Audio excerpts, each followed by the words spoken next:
Hey YouTube, this is KP with KP Details. Today we are doing a 2003 Toyota Camry. The customer bought it because it's a low mileage vehicle, and they really liked having a low mileage vehicle. This vehicle has definitely been in quite a few accidents though and been resprayed, as you're going to see in a little bit.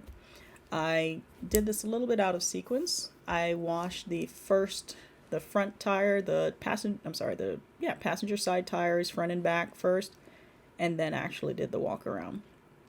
So as you can see, getting in there with the long wand, and then I actually had to take it off and go to the tip or go to the snubby, because there was just no way. For some strange reason today, that was not working out for me. So getting in there, getting everything sprayed off, getting it cleaned up with my wheel cleaner. It's a non-acid wheel cleaner. Getting in there with the Incredi brush flat. Used my little hand microfiber that I like to use on the wheels, and a flat and the small wool brush. And then going, of course, into the lug nuts with the wheel. And because I forgot my actual wheel brush, reused the microfiber for the wheel itself, and that actually worked out really well. Not sure if I'm going to start doing that, because I was surprised at how well that actually worked.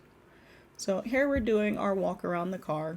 The headlights need to be restored from a safety perspective. The hood's definitely been repainted at some point. This is how the rims looked before I got it. The plastic is it's kind of like when a roof is at the end of its life and you're starting to see the fiberglass come through. That's what we're seeing there. It looks as if somebody repainted that area right there. There's some PPF in where the handles are, the door handles are, and I would not recommend removing it based on the age of the car. You can see this back area has been repainted, starting to fail. And here's the right side. You can see this wheel, I've already finished it. The client was telling me that their son was mowing the grass and just went down the side of the car with the mower.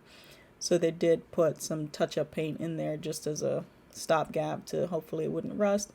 And then right there what I was showing was some clear coat failure, which, on the flat surfaces you do generally have a tendency to get clear coat failure more often than not on older factory paint. I'm going to be using the Car Pro Iron X Snow Foam to do the washing. On black cars you can't really see the iron deposits like you would on a white or light colored car. If you have a lighter colored car and you're getting these little orange spots, that's actually iron contamination on your car. And typically what you'll want to do is, for the white car in my household, I'll use the Iron X, but I'll also use the Geon Iron, a great iron remover. So because we had some goop and whatnot in this gas tank, always make sure to get the gas tanks when I'm doing a detail. Getting in there with the Gugon Automotive version, and so this one is safe on car paint and clear coat. And then I sprayed down the car with CarPro Multi-X diluted 20:1. I'm only doing a portion of the car at a time. As you can see here, I am doing the driver's side of the car, and that's because it was so windy that day that I really didn't want anything with an iron remover on it to dry, because that can damage the car. Making sure to follow safe wash practices. Wash the top of the car first. Once I'm done with that, above the wheel well line, then I'll go down. Then I'm using hot water here. For all you folks in colder climates, please let me know how you do it, because it was 40 something degrees that day, and I brought thermoses with water, and I made sure to keep my clay in warm water, but still it just wasn't enough. It was a miserable day to be detailing. Here I am using the Adams Ultrafine clay and then Chemical Guys clay lube to get this area of the car felt especially gritty. I think it was actually overspray just like on here on this back window, that felt very gritty also, and it came off very easily. I used a clay mitt to get that off, and it came off very well. And since I was breaking in this clay mitt, I figured this was a good way to kill two birds with one stone. So after I finished claying and drying, then I'm using turtle wax, flex wax on all the painted surfaces of the vehicle.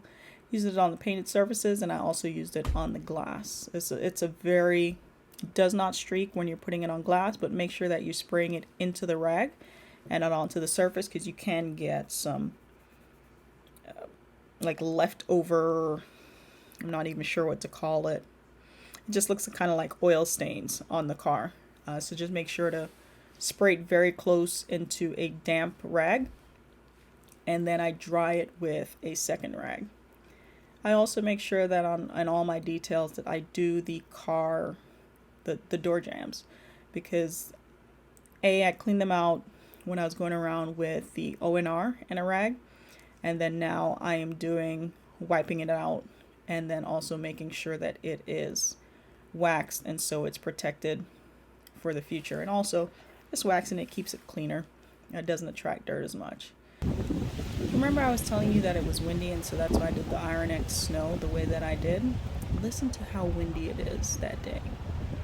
It had to be the windiest day in South Florida for sure. Alright, so this is the end product. All of the plastics were done with Carpro Pearl. You can see the clear coat failure there.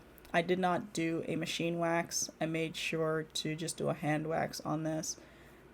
The plastic there is just gone.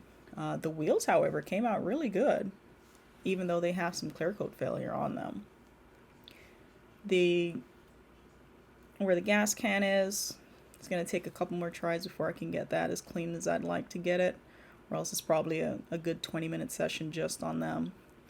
Did the wheels themselves, the tires with Carpro Pearl, and then did the turtle wax flex wax on the rims. Came out very good. I was very surprised at how well they came out. If you would like a detail, please contact me, info@kpdetails.com. Please remember to subscribe, like, comment, and share, and hope to see you soon. Also, I did tell the customer about this tire, because this was the worst tire that they had on the vehicle.